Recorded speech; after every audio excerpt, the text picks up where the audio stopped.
welcome back to another episode of Pinoys versus the World. My name is Harald Hyllseth. My name is Chris Angkico. And Chris, second YouTube video.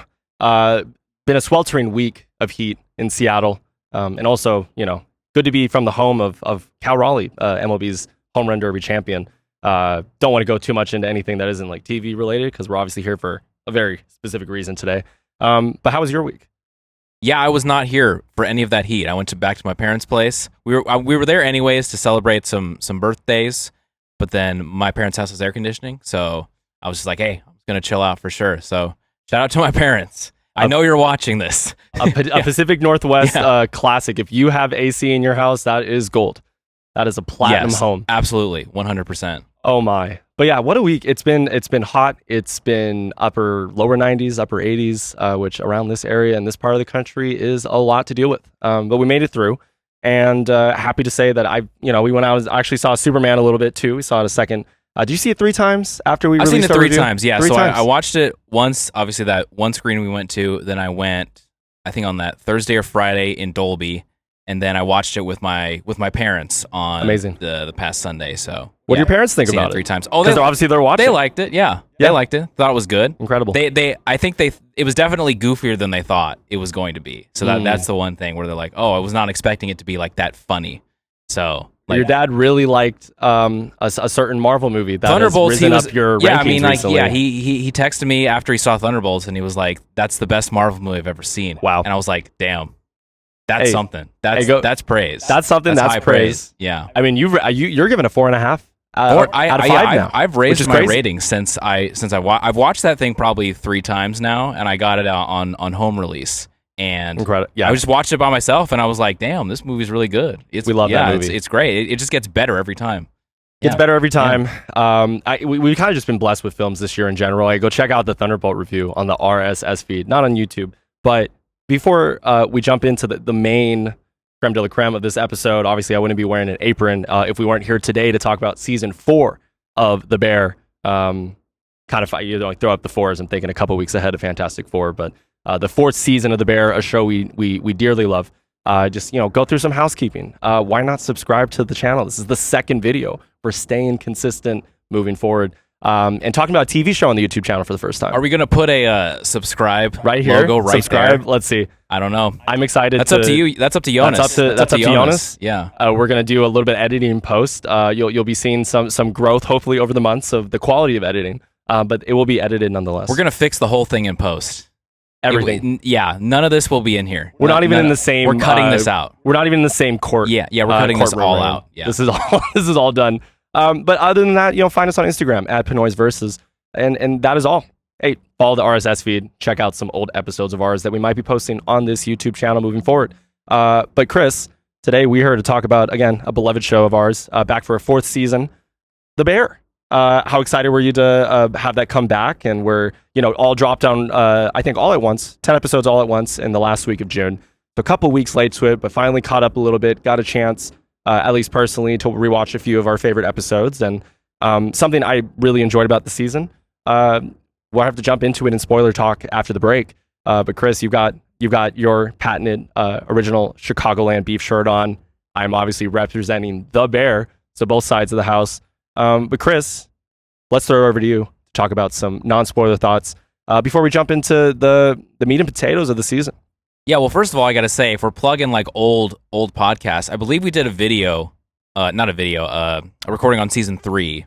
We did. Back it was our first one back out. as a duo. That's right. It's crazy. Yeah, how far that's we true. have come. That's true. That was our first thing. So, but no, the season 4 sort of feels like a culmination of all the relationships between all the characters. It's sort of, this is the first season where everyone feels like, they've gone through like the ringer together and they're more like a family. And they don't have to say they're a family, but you just kind of see everyone kind of get in there, like just certain little interactions and, some I'm thinking about right now, but we'll get more into specifics later.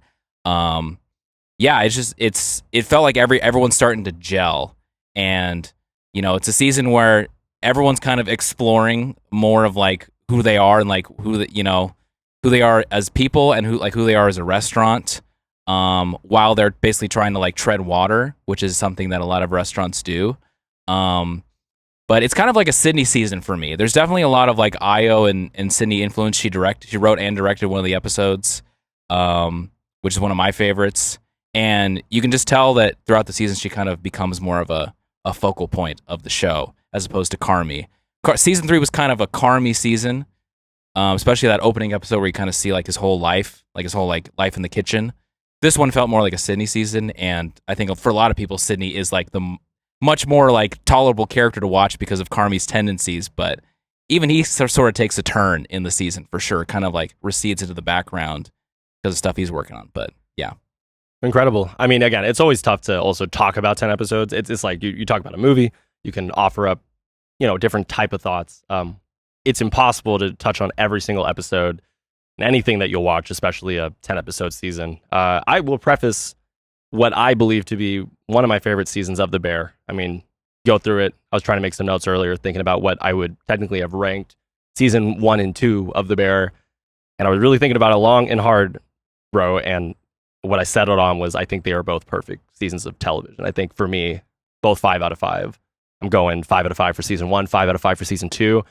Now the drop-offs in season 3 were drastic enough to a point where like I do believe there was some necessity to the plot moving forward at some points with Carmy, especially like you already touched on. But in general, it seemed like a chaotic season. It seemed completely like it was almost like intended to make you feel disoriented in a way that I wasn't expecting very much at all. I thought the music was a huge success throughout that season. But other than that, I wasn't a huge fan of how slow things moved. Some of the subplots really were not hitting for me.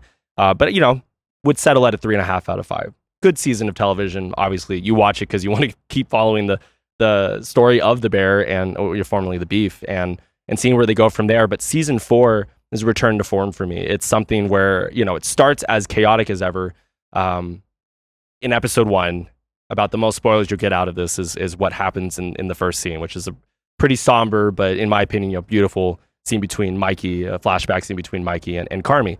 And it's Mikey and Carm talking about, just restaurants and how restaurants they're the one thing that makes, everyone loves restaurants. Like they wanted to make a restaurant together. Like we've known this off and on for many episodes going back to the end, the really great season finale of season 1, that following Michael's passing, that, Carmy's been really dealing with that. And that's been like one of the through lines throughout this entire show for me. And in season 4 to start with that, I don't know, to me at least, really reels it in and talks about the fact that I would agree with you that this is a Sid season, but we have a lot more importance set on the fact that this is the time for Carmy to heal and to become the person that I know he wants to be, but really we didn't get out of season 3, obviously seasons 1 and 2.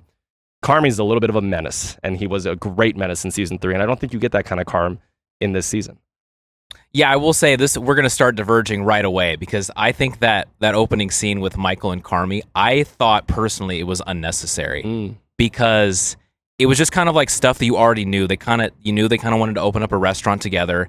I feel like the flashback, the dinner flashback from like season 2, when Carmy returns home and they talk about like, there's sort of issues with the restaurant and even like the fact that he drew a sketch of the restaurant and like, Mikey gets very emotional that he knows that's probably not going to happen because he's like in such a bad place. I feel like that kind of, again, that sort of sentiment that they've wanted to do something together has already been expressed. And I kind of felt that that was probably the only scene in the entire season where I was kind of like, I don't know where this is, I didn't think that it was really adding anything to it. No, I think it's a great point because if you're reminding me of some of the best scenes from those 2 like perfect seasons of television and even some stuff we got in season 3. But I think maybe what I did enjoy about that scene was that it's just a slight reminder that out of the insane chaos of the season finale of season 3, that it started calm. Like it started calm, cool, collected. Like you could tell immediately, at least in my opinion, that we were going to get a season of television that wasn't going to keep your anxiety levels at 11 out of 10.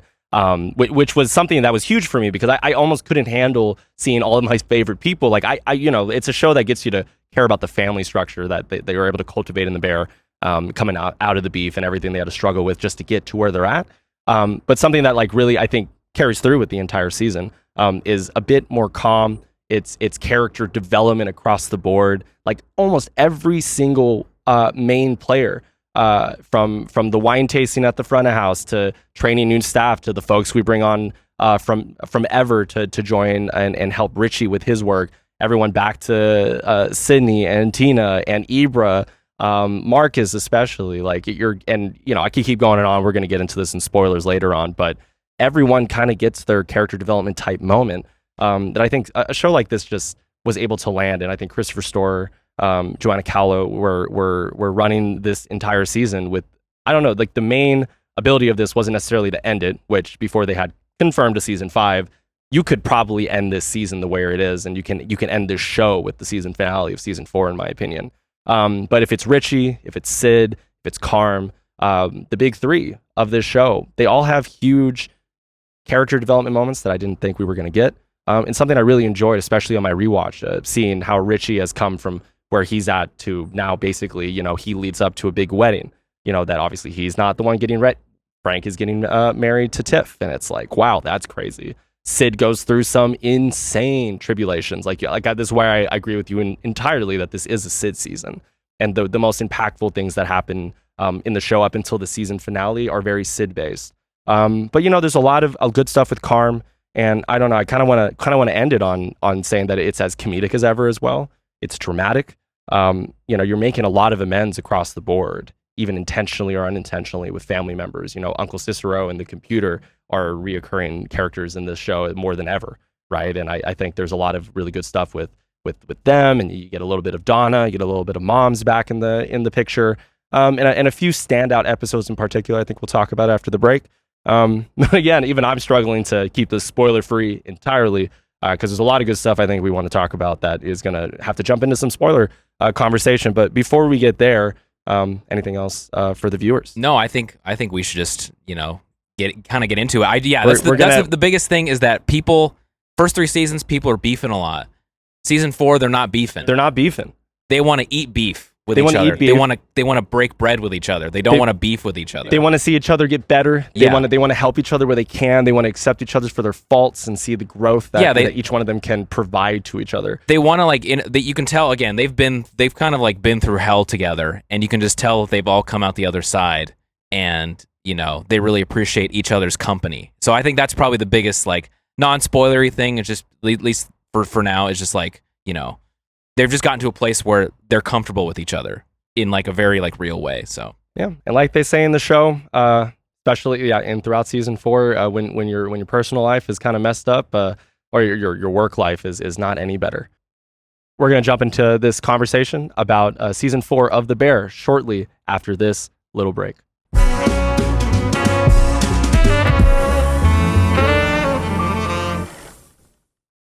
And we're back to chat about season 4. Full spoilers from here on out for The Bear season 4.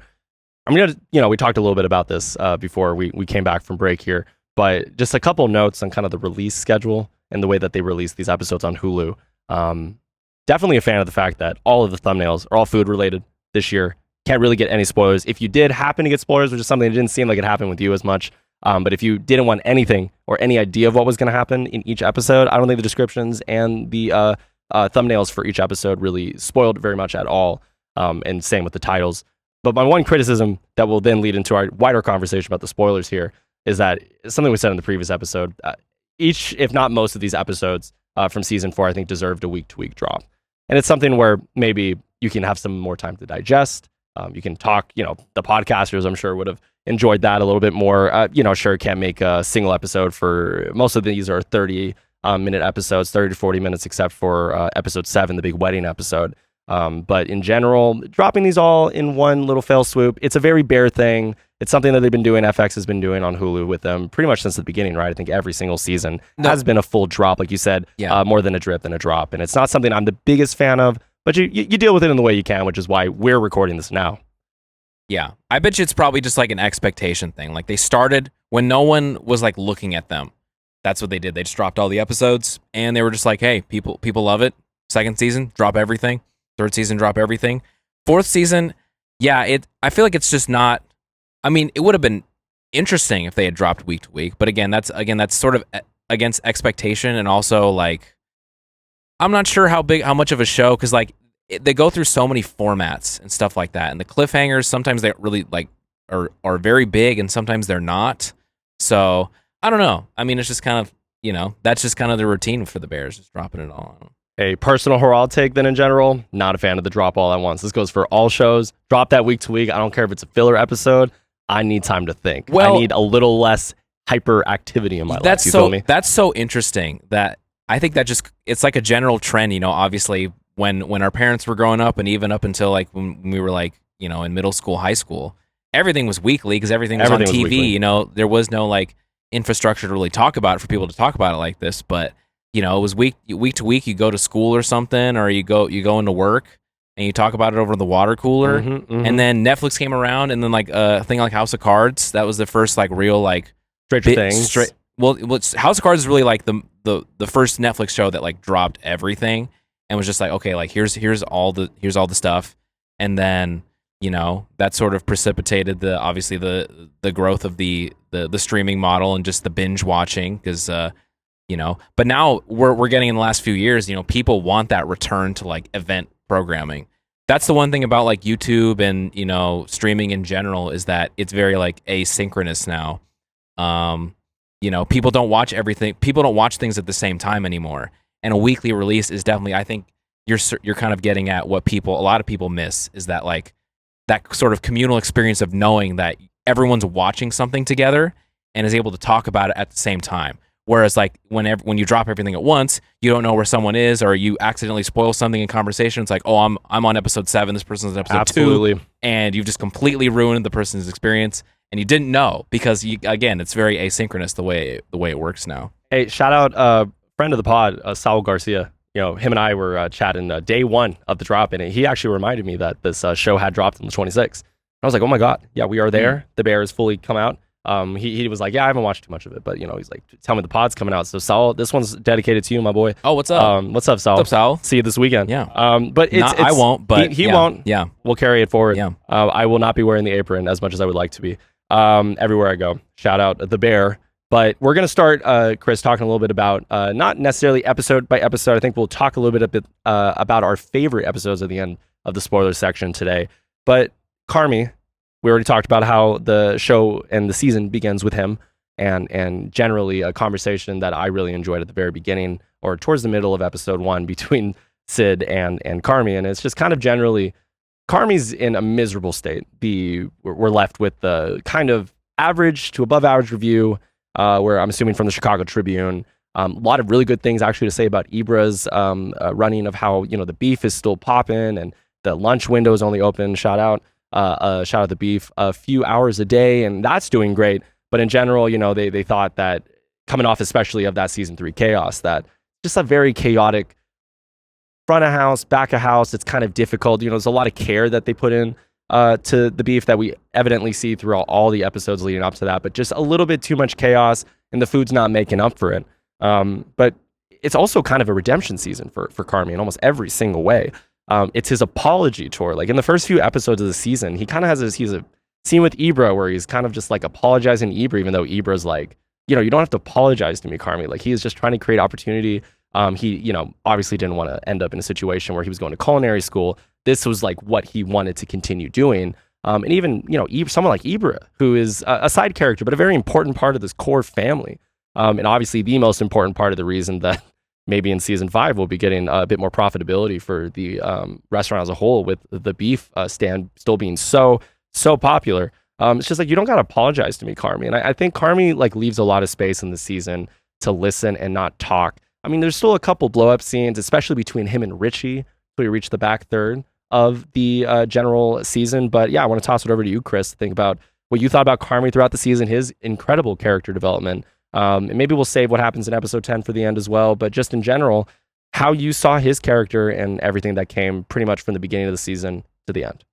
I certainly think here's the thing. He's obviously been extremely humbled by, the cliffhanger in season 3 is the review that I think the Chicago Tribune does of the restaurant. And they say, it's kind of messy. And they never say what the review is, but it's alluded to like various parts, and it obviously affects Carmy. He realizes that he was trying too hard. Obviously, a big plot point of season 3 is that he tries to change the menu every single every single day. And Sydney's like, what are you doing? People are losing their minds. Everyone was like losing their minds, and like people were stressed out for no reason. And I think that was sort of a big wake up call for him. And it needed to be like external, something really external, where it's like, okay, it kind of like shakes him out of his little trance there and gets him into action. But he really does take like more of a sideline role, because I think he does feel like, he's sort of harmed the restaurant more than he's helped, in a lot of ways. But in that sort of stead, you kind of see what he's brought. He's brought all these people together. He's the whole reason why this thing is happening. And like the people that he's brought together, they're starting to gel. And kind of like without him, kind of in his absence, the restaurant kind of becomes more of a well-oiled machine without him in the center. And again, we're in full spoiler, so obviously I'm pretty sure that's like, the genesis for him thinking that he can leave the restaurant. Because I think like midway through the season, he calls what's his name? What's Sugar's husband's name? What is it? What is his name? What is his name? Wow, is that part guy? Is that part of the show? The effect of the show? The is that progressive insurance. Everyone's like, shut up. Just listen to me. What is his name? That's really gonna bother me, because I'm gonna remember it. We're gonna just like we did in the last episode. Gonna pop it up right here. Yeah, here it is. In post, Jonas, in post. But her husband's a lawyer, and then he's like, I want to amend the agreement. That happens on like the last part of the episode 3, I think. Yeah. So obviously he comes to a point where he feels like he needs to, take himself out of the picture. He's gone the complete opposite way. Season 3, he thought, I need to be the man. Season 4 is like, I shouldn't be here. So that's kind of part of his personality too. He takes these very wild extremes, and he kind of is the main character. He definitely. He has big main character energy in his own mind. Oh, entirely. The show that we're seeing is like almost like completely portrayed through his brain, through his eyes, most of the time. Because like there's so many things. He's like, I gotta work on myself. I visited my mom today and all this other stuff. And you can tell that he's just thinking about himself all the time. But now he's thinking about it in the context of like, oh, my restaurant is probably better if I'm not around. And that obviously comes with certain opinions and stuff like that. But it's very interesting. Like Carmy definitely doesn't do a lot of cooking in the season. He just kind of lets everyone else cook, literally and figuratively. Let her cook. Yeah, exactly. It's kind of funny you bring up too that I remember in my rewatching today, one of my favorite scenes from early on in the season is Carmy just kind of lamenting. And that's part of the misery of Carmy before he really kind of turns a corner, I think, in a really positive way, actually. Like that's something like, we're talking a lot about how he is the main character type energy of the season. Like it's huge. Like it's something that is indescribable, kind of how happy I am to see him be in a situation like that. But that obviously has an effect on his cooking. He's not doing that as much. There's not a whole lot of emphasis of him being in the kitchen and doing a lot of development there. Like he already is the best at all of this. And they even touch on it a little bit towards the beginning, with him in some conversations that he's having with some backroom staff. He's just like getting as much kind of validation of his skills that he may not need, when a lot of the validation he probably wants is more about his emotional state, trying to break this Berzatto, type of family cycle that they're seemingly stuck in. Something that him and Sugar talk about all the time, especially with another huge development, obviously, is like you see the baby, you see his niece is in this a whole lot, and he's so scared to even see his niece. But he has a wonderful moment when he's like finally alone with Sugar's daughter. And it's beautiful because even Richie, you see that POV through Richie's eyes. Richie held the baby even before Carmy had a chance. As much as he's cousins still, right? Like he's still going to be there forever and always for that kid. But Carmy is still the uncle, and with Mikey sadly gone, Carm's got a lot of responsibility outside of the kitchen that I think he's starting to realize. So in that one scene where Richie's talking about responsibility with him a little bit and just being like, hey, like, is this moping performative? Like, are you just doing this to be, and it's an in for him to, I think, start melding his relationship a little bit too with Carm. But, I like the little talks that he's having with Tina, with Marcus throughout the season, who I think also is a huge star. Like, I think Lionel Boyce, I loved him ever since we saw him in season 1. He even gets a chance as well. I think he either wrote or also directed with Io Edebiri. He co-wrote that episode with Io 4. that Io directed, yeah. Great episode of TV. Yeah, and that episode 4 has even got one of my favorite songs from the entire season, pulled from Curtis Mayfield, So in Love. I think it's indicative of why that episode was so good. But back to Lionel Boyce, Marcus in general, I think, he has a lot of really great character moments as well. maybe take a moment to jump away from Carmy and talk about Marcus's slight. I think he took a lot more of a front stage as a character in the show in season 3, obviously with the passing of his mother, kind of like the build up to that, just generally last 2 seasons, going to Copenhagen, being there and going through all of his character development. It kind of comes in culmination and gets a huge payoff with not only, he moves on from his mother's house, sells his mom's house. It's kind of like, will he or won't he reconnect with his father, his long lost father?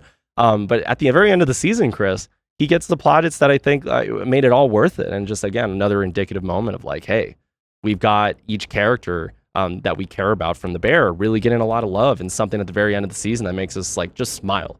Like when you hear that Food and Wine is making one of their top 10 chefs, Marcus, come on, from where he started, just whatever position he was at the Bear or at the Beef before he became the Bear. Really loved what happened with Marcus this season, but obviously it's not a lot. Curious to know what you think about Marcus's side plot that happened throughout season 4. I think it's just that he loves being there. He's always loved, the process of just like figuring out things. He's always been very like, from the very first episode, he's trying to ask Carmy like how he does things, and Carmy doesn't know how to talk to humans at that point, so he just has no idea how to take it. And like he tries to compliment him. He's like, you can really throw down, huh? And then he just kind of like walks away. Heard. And so he's basically kind of been like a scholar, and he's always wanted to learn from Carmy from the very beginning. And you sort of see like all the fruits of that labor, and like being mentored by Luca, who obviously who now works for Marcus in this season. So he's just a very interesting character. He feels like the most like real grounded guy. He's a pretty quiet guy, but people really, he's like a big teddy bear almost. Like people like having him around. And obviously, again, he's very talented at it. Like he talked about, like I think in season 2 where he worked at McDonald's, But shout out our McDonald's workers out there. Worked at McDonald's, and then he wanted to, he basically like came to the restaurant because he didn't want to work at McDonald's anymore. I believe that's what it was. But yeah, it's very interesting, and like you sort of alluded to the plotline where he thinks about reconnecting with his father and doesn't do it. That was a very interesting thing for me because they all like text back and forth, and then he goes to whatever like cafe that is, and he sees him, and he sees him, and his back's turned, and then he walks away. 7 a.m. as well, like just bright at the crack of dawn. Yeah, like Chicago. He walks away, and I thought that was such an interesting thing because it's like, we obviously haven't seen the dad for the entire thing, and that's because he's very absent. He's an absent father. He didn't do anything for him and his mother. So, obviously there's that resentment. Like he wants to, he thinks about it, he wants to, but at the end of the day, he's like, maybe not now. I need to like, get to a place where I can actually talk to him and like not resent him for everything that he's done. And maybe, maybe we'll see you in season 5, Marcus's dad. A good little lead up to that. No, it's definitely, again, Marcus is one of a few stories here where maybe you had a bigger character plot, kind of through line in season 3, and just like letting, again, these big 3 characters kind of have room for their like biggest growth in the entire show. Where I do kind of want to end this part with Carmy is just general conversation about his really intense reconnection with his mother, and kind of what Donna is also. You talk about character development with Donna, like someone who's, I think she said she quit drinking. Like obviously she's trying to sell Unc Cicero's house and take on, we have a couple of real estate homies now in the wider group. Marcus's roommate obviously selling his deceased mom's house. But yeah, Donna is trying to be better, but obviously is it really, in the best of everyone's mind just to think that things are going to change up so quickly, or going to within this. We got a lot of bugs back here. We got the mosquitoes back here. We got the mosquitoes back here live. You can see it right here on YouTube. But Donna is in a position where she's trying to make up for decades of just really incompetent parenting, but it comes from a lot of place of hurt, and obviously like she's hurt her kids, and now she's lost one through tragic death. So where you reach episode 8 and 9, I think maybe I'll throw it over to you too, because you were talking to me about how episode 8 was one of your favorites, which leads into a really tender reunion between Donna and Carmy, and like you said, Carmy just doesn't know how to do emotions, and you can really see it in episode 9, which is why when they get back together and they have their conversations, a good a good way to show his love for his mother is just to cook for her, which is the first time I think he had ever done that since he came back from New York, got a chance to travel the world and become one of the best chefs in the world as well before he returned to Chicago. So yeah, episode 8, I guess just generally as well, maybe your thoughts on Carmy's reuniting with his mother after so many years of being away from her. Yeah, well, there's that part in like episode 7, I think, where they talk for like maybe 5 seconds, and it was all like, just keep the two of them away from each other. Like, don't let them speak to each other. And so then it was like, through Sydney, you understand that like she actually like maybe wants to talk to him and stuff like that, and like, hearing about how great of a guy that he's become, I think sort of inspired her to be like, okay, like maybe I should talk to. And then like Carmy comes around to it his own way. So yeah, I think it was a cool interaction. I mean, I didn't like, I wasn't really too micro-analyzing it too much, because again, Carmy for me was more of a, his journey is interesting, and like he goes through a journey of self-improvement, but like I feel like it was more, again, I think the season's more about everybody else than it is Carmy. Whereas season 3, again, we talked about this before, season 3 is about Carmy in a lot of ways. I think season 4 is about everyone else. The work that Carmy's done to get them all together, and it's like him trying to like on the side trying to mend like himself away from the kitchen. Absolutely. Maybe it would be no better time than ever to jump into maybe just a little quick conversation about Richie as well. Someone who goes through a lot of character development in this season.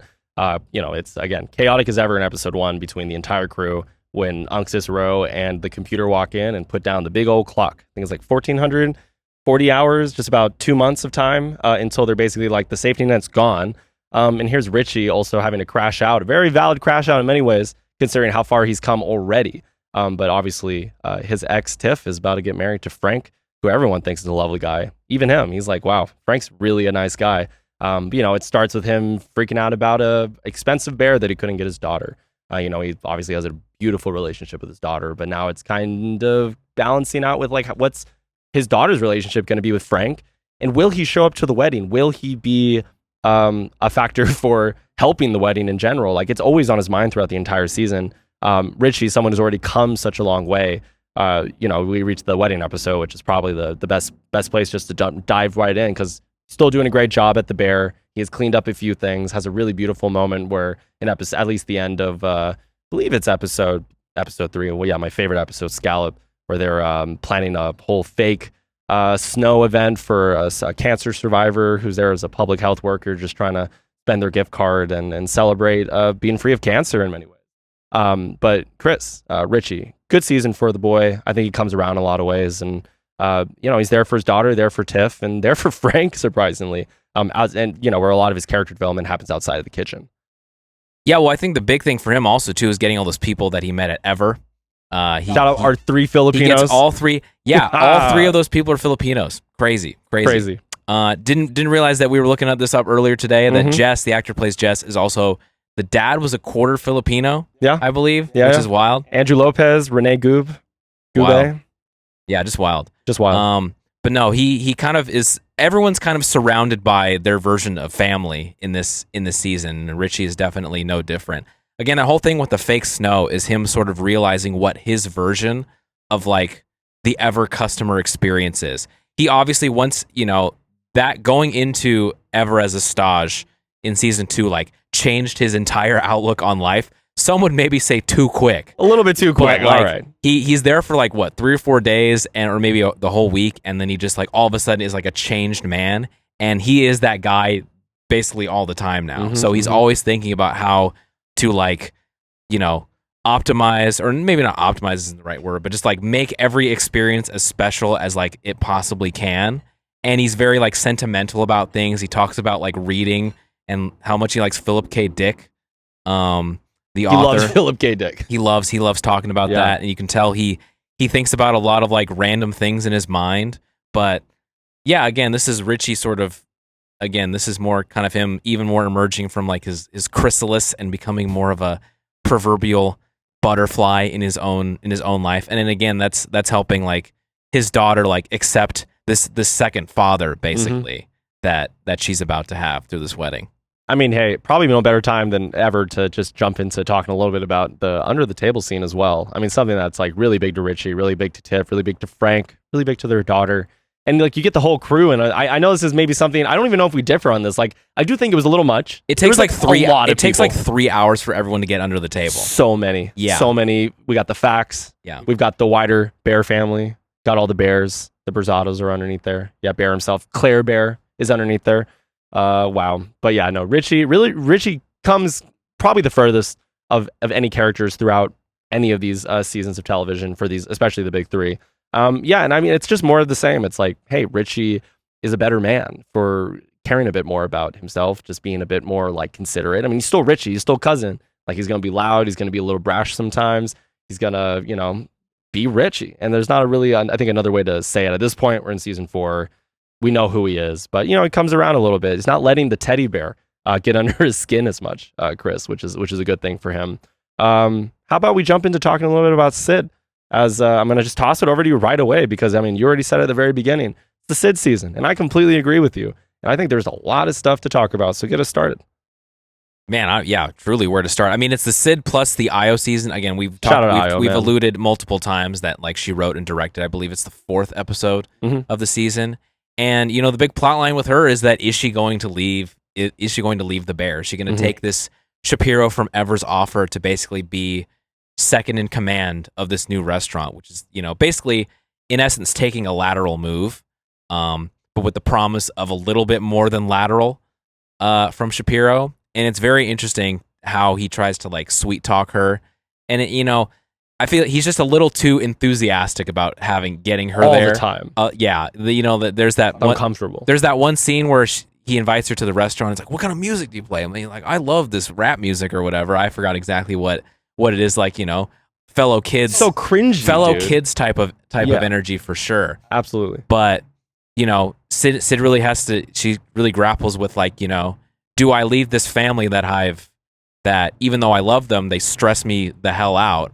Or do I take this shot at like this very like, new opportunity where like I'm theoretically going to get more control over what's going to happen at the restaurant from the start, which again, she kind of had at the bear. So, I mean, it is kind of a thing where it's like, I think she inevitably makes the right decision at the end to stay with the bear. But, just her, obviously it weighs on her for a very long time. The idea of going and leaving, basically all the trauma. Yeah, and it's really what it is. It's just leaving like her family too. Leaving all the trauma, leaving the sort of the found family that she's made, in order to try to see what like her own path alone would be like. And again, obviously, she there's that in the episode that she wrote, she basically has like a discussion with the kid. Is it her like a cousin of some kind, some relative daughter. Yeah, a cousin's daughter of some kind, whatever that relation is. But like, there's these two guys, and one of them is really good they're both good at video games, but one's got more pizza than the other. But like, he's like the best at playing video games in the world and all this other stuff. And then she can see right through it. The kid can see right through it. She knows exactly what this is about. Yeah. But it's just very interesting, like her trying to like process it through like, a very more like juvenile lens, I guess. And yeah, I think it helps her a lot. I just like that she gets kind of like that time to herself. She gets to like hang out with her cousin, that actress is great, by the way. She's also in like a movie like it's called 40 Acres right now. Okay. Oh yeah, we talked a little bit about that. Yeah. So, but apparently revisionist history movie. Yeah, she does a lot of like serious roles. Apparently, is what I've heard from other reviewers. But this is like first like comedic role. I think that episode is just great the way it's like constructed. I like it's just like they're just in like a home. She's just trying to process stuff. Just getting her hair done. Oh my god! Yes, and then when right. Shapiro, just a little note on like my disdain for Shapiro as a character. She walks in the place that Shapiro is basically trying to sell out to her, right? Be like, this is what's going to happen. This is how we're going to roll out our entire situation. And it's just like half done. It's a dump. Like he's like, I'm envisioning this really cool vibe. And like their office space is like half the size of Sugar's office space as well. There's a lot of broken promises from the very beginning with Shapiro. So one, very happy she decides to stick with her family. And I think it makes a lot of sense as well. That's something that could have not landed as well, I think, as it ended up landing for me.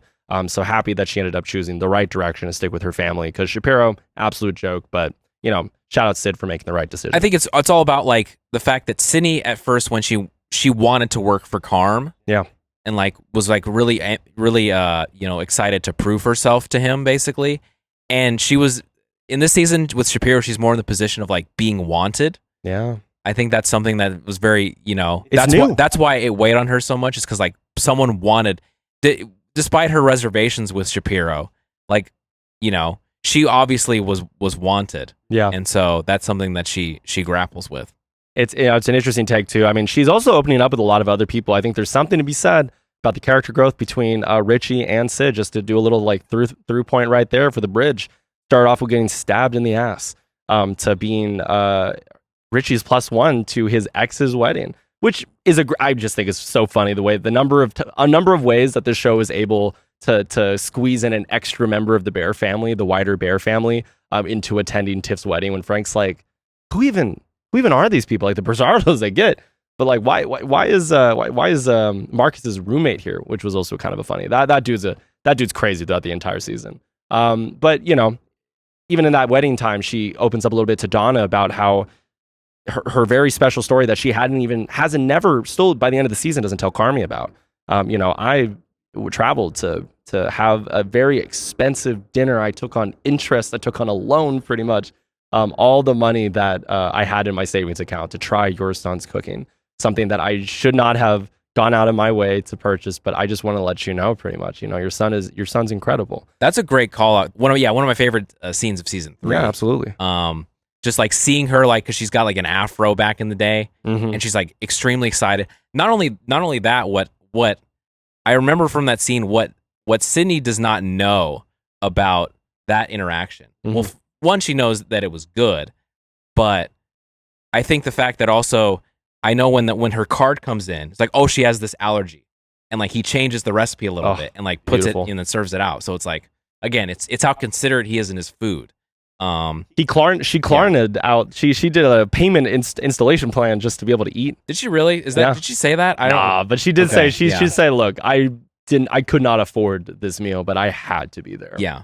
And we took on some extra things. No, it's like it talks about the core of their relationship together. Just whip it to the other side of the big three. Sid as the through line throughout this entire season more than anyone. Carmy and Sid, I mean, they really do make up slowly but surely. And even Sid in that one scene where just like you realize that these are the same menus, and Carm's like, yeah, and he's starting to finally show glimpses of that work that he's been putting in. And Sid is like, wow, that's interesting. That's kind of weird, She's like, about damn time. About damn sort time. Of thing. Yeah. But yeah, and also, I mean, I'd be remiss to, outside of the kitchen as well, Sid has really harrowing couple of episodes where, Isle's acting her ass off when you find out that Sid's dad had suffered a minor heart attack, minor stroke. You find that out like kind of at the end of, I believe it's at the end of episode 5 or so, and it kind of leads into a whole episode of her talking with Claire Bear, and just talking to Claire's strengths, just being a good ass listener and just like trying to understand people a little bit, and just she just let it all out about how much she really does care about her dad as well, which I think is beautiful. As the first 3 episodes of or the first 3 seasons that you learn as much as you can about Io. Or she's resistant to talking with her dad, and it's like you find out it's just kind of like all, ever since, her mom passed away when she was very young, like all her dad has ever done is worry about her, and all she ever wants to do is worry about her dad. And it's like, when you have a parental figure, or in this case, your blood dad, like your father suffered a heart attack after you spent pretty much the entire season, like she did, kind of continuing to push away. And even like earlier that same episode, it's kind of like, hey, homie, like I'm not feeling too well, like I'll be okay. But you never know, like that, and that's what happens in life. I mean, that's why I think at the end of the day too, this is more indicative of like the Bear in general and how Christopher Storer has directed these episodes. But this is one of the realest, most grounded shows on earth. Like it just feels like we're watching someone's life, like not even in a sitcom way, but like we're just watching how people are existing. You just never know when a loved one's gonna come close to passing away or is gonna pass away, which is also like a reoccurring theme between all of these shows. But Chris, the scene between Sid and her dad when he's like recovering, and you drop probably the most heartbreaking line of the entire season for me. I couldn't stop tearing up personally, but is like, dad says, I love you more. Just kind of shows, like, at least to me, the whole combination of 3 beautiful seasons of growth, where I think she's finally starting to prioritize her dad a little bit more. I think a scene like that is the sort of an example of sort of the demarcation between the first 2 seasons and the next 2 seasons. The first 2 seasons, it's a very fast-paced build-up to opening the restaurant. And once the restaurant is open, it becomes a matter of just like, what is life now? So yeah, there's a lot more of just like those sort of like personal interactions. And that's definitely, that one between Sid and Claire is, again, just another marker. Again, the whole season is a marker how far all the characters have come. And so, yeah, I really got nothing else more to say about that. You kind of covered it. Yeah. Well, hey, shout out Sid. I mean, I think Sid, again, like we've talked about many times, probably no better way to just like end this conversation about the bear and the season as a whole. We got to talk about episode 10, Chris, an episode that I think could have been a great series finale. But thankfully we have had, at least in my opinion, very excited to hear season 5 is on the way. But it's basically the end of the final day of the safety net. The clock is at 0 by the end of this episode, which was very surprising. But it starts with Carmy and Sid chatting about what Sid's been putting off the entire season, Chris. The change in the agreement. And you want to tell the viewers what the change in the agreement was that Carmy made. Well, and we sort of alluded to it, is that Carmy is basically removing himself from the restaurant. Out. Yeah. And so she's obviously extremely upset that Carmy has done that. And then also the fact that, it's revealed that Carmy knew about the Shapiro thing. Yeah. Because Shapiro contacted him. And we even see that in a couple episodes prior to that. A couple episodes prior to that. Yeah, it's really quick. But yeah, it's just, I like that episode is basically just kind of I don't know if they call it a chamber piece, but like, it's just in the back of the thing. Pretty much all happens in the back. No, it's literally that is the episode. The backyard. Which is interesting. It is just that little like lounge area they have where they like consider smoking or not. That's the whole thing. Sid's like, I'm going to start smoking, and everyone's like, you're an idiot, Sid. You're terrible. You shouldn't smoke. Yeah. You should not smoke. You're terrible at smoking, Sid. Yeah. But it's, again, they sort of just like, a lot of important plot stuff happens, but then a lot of just like, kind of like ironing shit out. I mean, when Richie comes in, that's when he learns that Carmy was like, I was at Mikey's funeral. Yeah. And I didn't show up. Like, I mean, I was there, but I just didn't say anything. And then I left immediately. Yeah. And that was... You see the scene with him in season 3, I believe, of him sitting in his car, and you're led to believe that he didn't even walk in. But yeah, you find out that he did. Did he walk in, though? I feel like it's just like he was there. I feel like that was the point, is that he showed up. He was just there. He showed up, but no one knew because he didn't leave his car. I think that's the way I saw it. I could be wrong. For sure. But yeah, just the fact that he showed up and like no one else saw him. I think that was a big point of resentment between the two of them, that he didn't show up to his brother's funeral. And it's just because, again, Carmy doesn't know how to talk to human beings, and is certainly in like a very tense moment. He's the type of guy that definitely will like recede, like something very personal like that. He's not gonna at that point in his life, he's not gonna talk about it he's definitely not gonna talk about it with Richie. Oh, absolutely not. I mean, talk about the two people that had probably had their most earnest moment between each other, like in this one moment. Richie was all up in his face, was about to swing on him, because it's like, think about all the emotion that you have to deal with when you find out that, although obviously Carmy's relation to Mikey is brother to brother, like who was there through all those years? Mikey's best friend, Richie. So for cousin to like have to finally let out all those emotions that he's probably been holding on to for 4 seasons up until episode 10, literally titled Goodbye. It's like you're saying goodbye to these pent up emotions that you've had for years now. And something that like, how do you even like really look at someone in like a wholly healthy way when you're still holding on to something like that, which obviously by that point, before they finally open up to each other, like fully talk about all the beautiful things that Mikey talked about with Carmy that really helped Carmy and Richie heal in that moment. You're finally able, I think, to start back from ground zero. It's like a reset button for almost all of them, but especially Richie and Carm. But I don't know. I feel like, do you think this moment was almost more important for Richie than Carmy?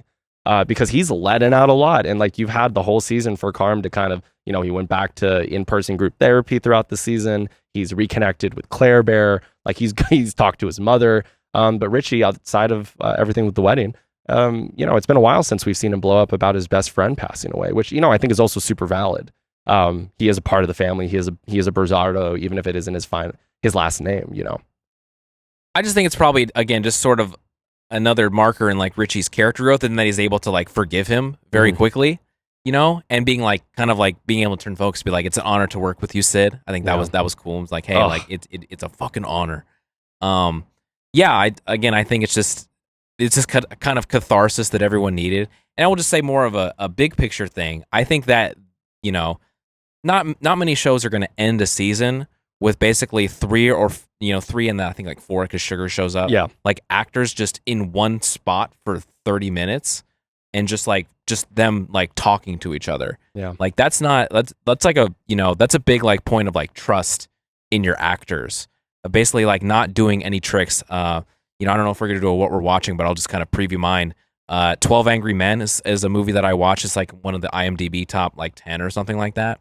Mm-hmm. But that movie, that scene kind of reminds me of that movie in the fact that like that whole entire movie takes place in one room. It's like one jury room, and they're all just kind of like going through like this case and how they should rule on it as a jury. And you know, it's just like letting the actors just do their thing, like letting the script like do its thing. And that's one strong point of The Bear, and I think why people like it so much is because like the people feel real because they're allowed to like have the space to like do their thing. They're not trying to do any like big tricks. Yeah. They're allowed to act. Yeah, they're just allowed to like do the thing. Like they've done so much character development. They've done like so much style throughout the 4 seasons. You know where everyone is. You've seen all like the different editing tricks and all that stuff, all the personality they've wanted to put into it. But like that moment was about like just the characters and like all the build up, and they just let them do it. And so I thought that was great. That was a cool way to end the season. I mean, not only are they all pretty much, I think they're all been nominated and now Emmy Award winners, right, of the big 3, Ebon Moss, Jeremy, Alan White, and Io Edebiri. But you got, you know, later this month, they're literally playing The Thing in the next biggest summer blockbuster of the year for the Fantastic Four. You know, Ebon Moss-Bachrach. My apologies, my boy. But these 3 are the heart and soul of the show, and I think season 4 was all about them, like you said. Like obviously a lot about Sid, but the other 2 as well. But hey, we're out here talking about how much we love this season. I think that it ended really strong. A real quick note, as we've said multiple times so far in the episode, we have been guaranteed a season 5, which I'm very excited for. I'd have to imagine it's the final season, Chris. And we've talked about this before, is that I don't think I'd want it to go beyond season 5. Like I think if we get a season 6, then we're kind of losing the plot a bit. But even without that guarantee of a season 5, I think the end of season 4, this final episode would have been a really good series finale, because it just ends with Suge hugging her brother after he finally said what she had been feeling, I think, about him for quite a long time, which is like, I don't know if your heart's in this anymore. And it is sad. It is something that I think the season 5 has to capitalize on, is what's the importance of him leaving? There has to be stakes behind it a little bit. And like after he spent the whole season seeing the growth from Marcus, Ibra, you know, shout out Tina too. You know, Tina finally hit her 3-minute mark with the pasta. That was a really fun side story throughout the entire series. I'm just like, I don't even know why we're doing this. Shout out Tina. She's working her ass off. You know, what was her episode? Forks last year? Napkins. Shout out napkins. Oh, shout out forks too, but especially napkins. You know, but everyone in the house is getting a little bit of shine, which is great. Even Gary and his wine. Everyone is kind of learning and being better. Okay, so I'm glad you mentioned that, because I was gonna forget to mention that. Oh my gosh, we have the lights are on. Incredible. We're doing this live. Nice. But Gary and his apologies wine, Chris. for the sudden change in lighting if you're watching on video. But this is kind of nice. We should we should do this more often. We should do this more often. But what I do like about Gary is that obviously his thing is like the sommelier. Yeah. And you see like little things of him working, you know, just kind of like trying to get better being the sommelier. But it's at the end of the day, it's not a big deal to him. There's like, you know, That's a great point. The first like 3 seasons are everyone trying to be their best, and like to like very unhealthy degrees. But Gary's just kind of a guy that's there. He's a holdover from the beef. He works at the restaurant, and he wanted something to do because he likes being there. And so he's just like, I'm just gonna be the wine guy.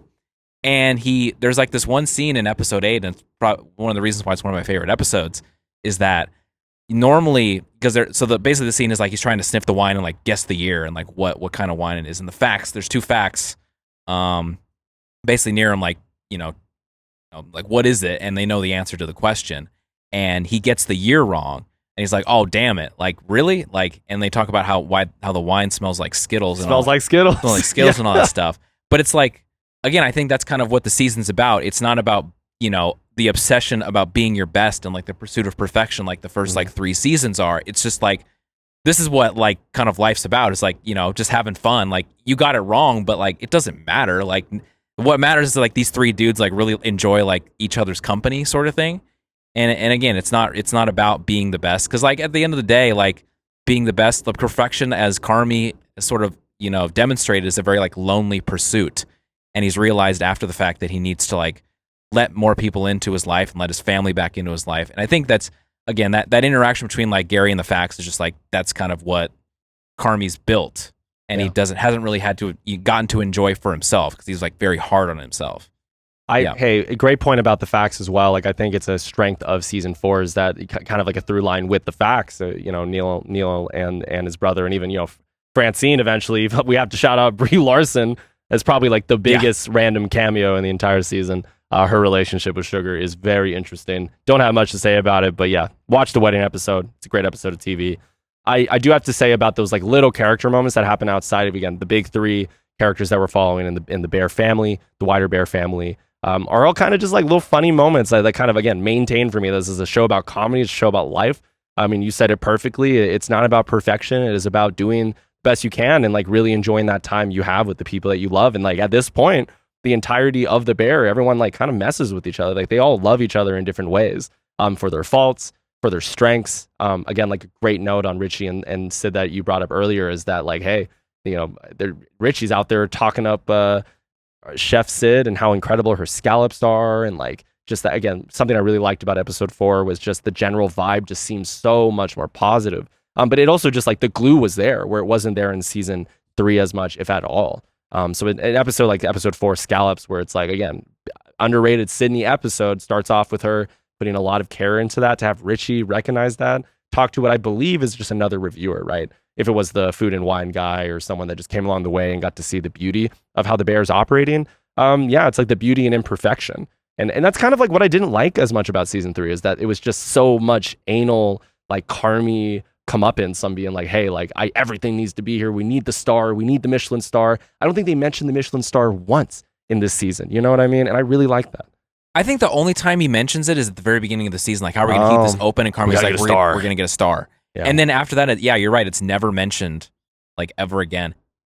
And yeah, it's so interesting, like the mentality shift of the seasons that we sort of talked about. But also too, I feel like just in real life, a lot of the companies that do well, a lot of the restaurants you like that do well, like, like our friend Brad, like he works at Rondo. Shout out, Brad. And one of the things I got to do for my like while I was building my portfolio, Brad was nice enough to introduce me to the restaurant owner, and we've sort of like done some things since. I've filmed some videos and stuff, but really what I want to say with that is that, the restaurant is good and the food is very tasty, but also the people there are like very good friends with each other. And like there's a huge, I think it was like around Labor Day last year. Yeah, shut down all of the restaurants. They shut down all the restaurants for like a day or something like that, and they all, because the guy owns like 3 or 4 restaurants around here, and it was just like a big party where they all just kind of like drank and celebrated. And I was just kind of like, I was there because he's like, thanks for doing the video and all that stuff, but I felt like more of a fly on the wall to like see all these other people like sort of like interact and like have fun together. Yeah. And I feel like that's the best, like if you got a good like workplace culture, again, things don't have to be perfect because everyone's definition of perfection is different. There is no perfection. But like if everything's like really good and like everyone gets along, you can see that in the final product. Whether it's in any industry. If there's like dysfunction, it sucks. It kind of like carries over. And something they say a lot in the show too is that like, just, hey, if your personal life or your work life is messed up, you're gonna see it bleed into the other half. Yeah. And like the customers and the people that you're like, what is a reoccurring theme between pretty much every single season is that, the patrons are family. We have to treat them like family. That's what makes an ever and ever. That's what's gonna make the Bear, and like kind of fight back against any mid reviews they may have gotten at the very beginning into something that is really like got staying power, not only financially, but like with the word of mouth and socially. I mean, like a great point about Rondo is that I try to like hit up Rondo or adjacent curry spots that Makoto runs, mostly because, we want to support our boy Brad, but we've seen firsthand how dope that community is that they've cultivated. Yeah. And that's like a great example of kind of what's happening in the show and what makes it feel so real and grounded, that the Bear is just like an opportunity to do that behind on the big screen on TV. And to tell a really beautiful family story at the end of the day. Like it is about restaurants, it is about food, but the family is the most important part about all of that, especially throughout season 4 of The Bear. Yeah, function and dysfunction show up in the final product, no matter what it is. So, and I think that's something that the Bear does a very good job of showing, especially, I guess, in season 3 and season 4. Like, dysfunction, bad review. Function, more like better social media presence, all this other stuff. The restaurant's kind of more on the up and up. And yeah, again, I think it's a very like real thing. It doesn't feel like forced or manufactured. Only thing that really feels manufactured in the Bear is a little Deus Ex Machina where they find all the money in the tomato soup cans. That was a little bit, I'm like, okay, like that's the one like TV We're watching thing, a TV show. TV thing, very Hollywood thing. But like the season 3 and 4, they feel much more like, once you get to that point of like opening that restaurant, like the struggles of it, they're not thriving, they're trying to like tread water. But at the same time, you see like the growth in the people like also reflects like the growth in like the product that they put out to people. So I like that. Yeah, Chris, in general, what are your hopes and I guess maybe fears coming out of what hopefully will be the final season of The Bear? Doesn't seem like there's a lot more that Christopher Storer and Joanna Kahlo can do to kind of stretch out. Again, one of our favorite shows on TV, but still, I feel grateful to get a final season, hopefully if it is. But season 5, any predictions? Yeah, so just to finish up before I get completely swarmed by mosquitoes here. Absolutely. Carmy's going to go on an ayahuasca trip, of course. Just like Aaron Rodgers. He's going to pull Aaron Rodgers. He's going to go he's going to do a darkness retreat because I think that's kind of feels very fitting for a man like him. Yeah. But no, I'm just interested to see what the franchising opportunity, because we haven't talked about Ibra, but like his whole thing is like creating opportunity. He feels sort of like worthless after like season 2. He went to the culinary school and he was like, no one was looking after me.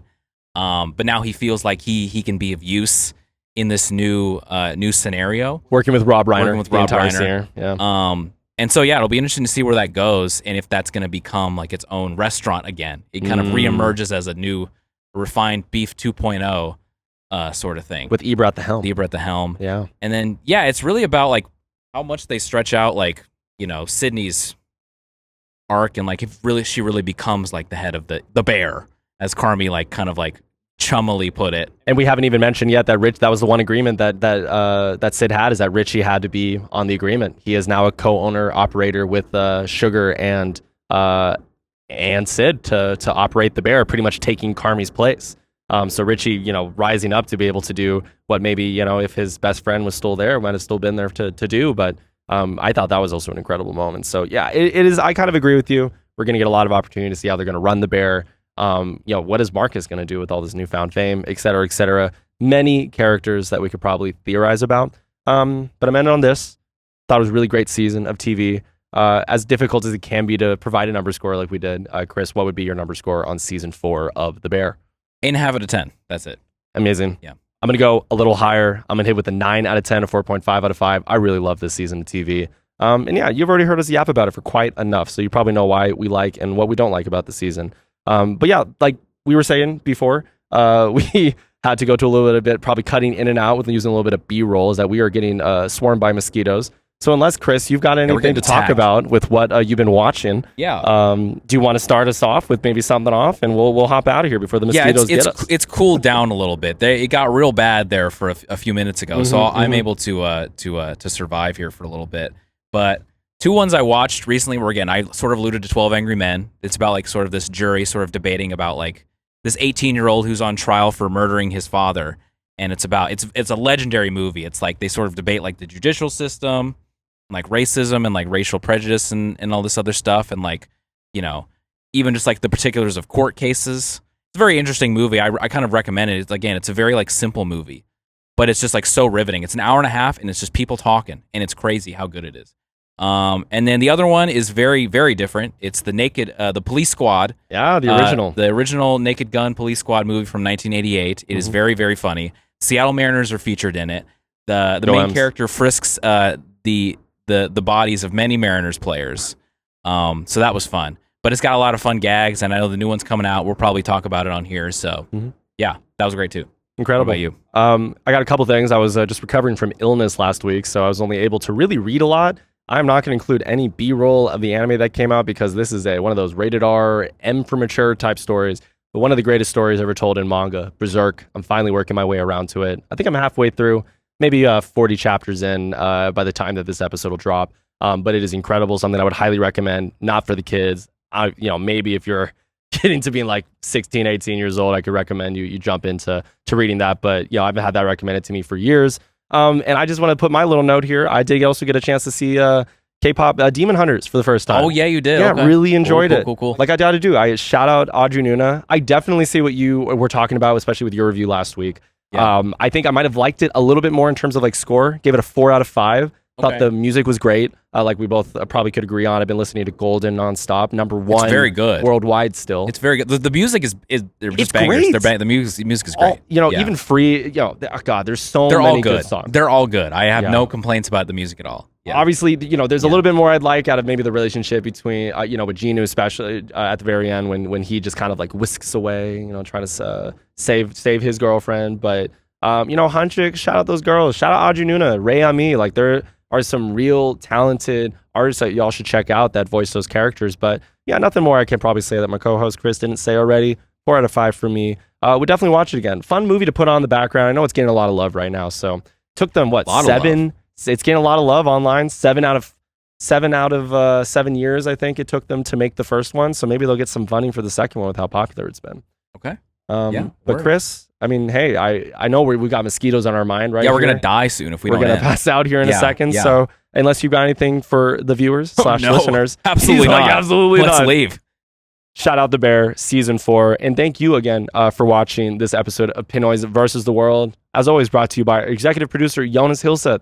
You can find us on Instagram at Pinoys Versus, and obviously, you'll find as much information there as you need to find us on RSS feeds, Apple Podcasts, Spotify Podcasts, etc. And obviously, coming to you live on YouTube for the first time. This is our second episode on YouTube, Chris, so happy we can keep putting these out. But I'll end it here by saying my name's been Harald Hyllseth. My name's been Chris Angkico. And we will talk to you all in the next episode of Pinoys versus the World. Peace.